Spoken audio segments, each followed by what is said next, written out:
Hello students, today we will study about diuretics. तो diuretics क्या होती है? These are the drugs which increases the excretion of salt and water in urine along with sodium, potassium, magnesium and calcium is also excreted. Diuretics वो medicines होती है, वो chemicals होते हैं, वो दवाइयाँ होती है, वो drugs होती है जो कि हमारे बॉडी से सॉल्ट और वाटर के का जो एक्सक्रीशन होता है उसको इंक्रीज़ करती है और सॉल्ट और वाटर के साथ साथ सोडियम, पोटेशियम, मैग्नीशियम और कैल्शियम जैसे मिनरल्स का भी एक्सक्रीशन डायूरेटिक्स करवाती है।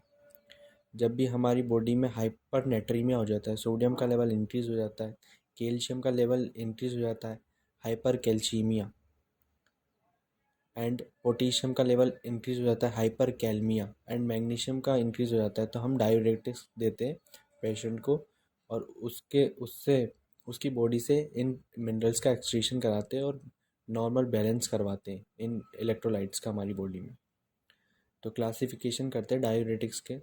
देर are 3 types of classification of diuretics: high effective diuretics, moderate effective diuretics and low effective diuretics. High effective diuretics वो है जिनका एक्शन स्ट्रॉन्ग है और हाईली इफेक्टिव है। मॉडरेट इफेक्टिव है वो है जो कि जिनका इफेक्ट मॉडरेट है, मीडियम है। और लो इफेक्टिव वो है जो करती तो है इफेक्ट पर उसका स्केल छोटा है, शॉर्ट स्केल है। तो हाई इफेक्टिव डायूरेटिक में आती है लेसिक्स, फ्रोसेमाइड जिसका कि हॉस्पिटल में बहुत यूज़ होता है। मॉडरेट इफेक्टिव में आती है क्लोरोथायाजाइड, बेंजोथायासिडोन और हाइड्रोक्लोरोथायाजाइड। लो इफेक्टिव डायूरेटिक्स में आता है urea, mannitol, theophylline etc. Mechanism of action देखते हैं। Diuretics and act on the nephron by regulating the osmotic activity of the nephrons. Diuretic nephrons में एक्ट करती है। नेफ्रॉन्स कहाँ होते हैं? Nephrons are the structural and functional unit of kidneys. Kidney में nephrons होती है और डायूरेटिक जाके नेफ्रॉन के रिसेप्टर्स पर काम करती है और नेफ्रॉन्स को रेगुलेट करती है ऑस्मोटिक एक्टिविटी के लिए।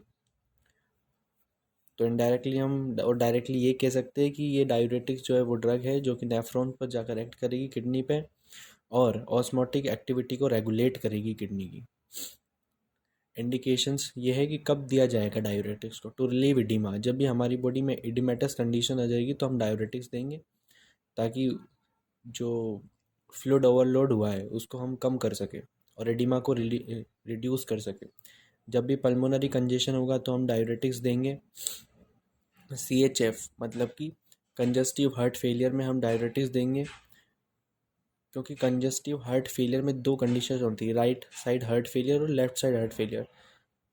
तो उसमें फ्लूइड ओवरलोड होगा तो फ्लूइड ओवरलोड को कम करने के लिए हम डायूरेटिक्स देंगे। हाइपरटेंशन में डायूरेटिक्स देंगे, किडनी स्टोन्स में डायूरेटिक्स देंगे और पॉइजनिंग में डायूरेटिक्स देंगे। एडवर्स रिएक्शन क्या हो सकता है इसका?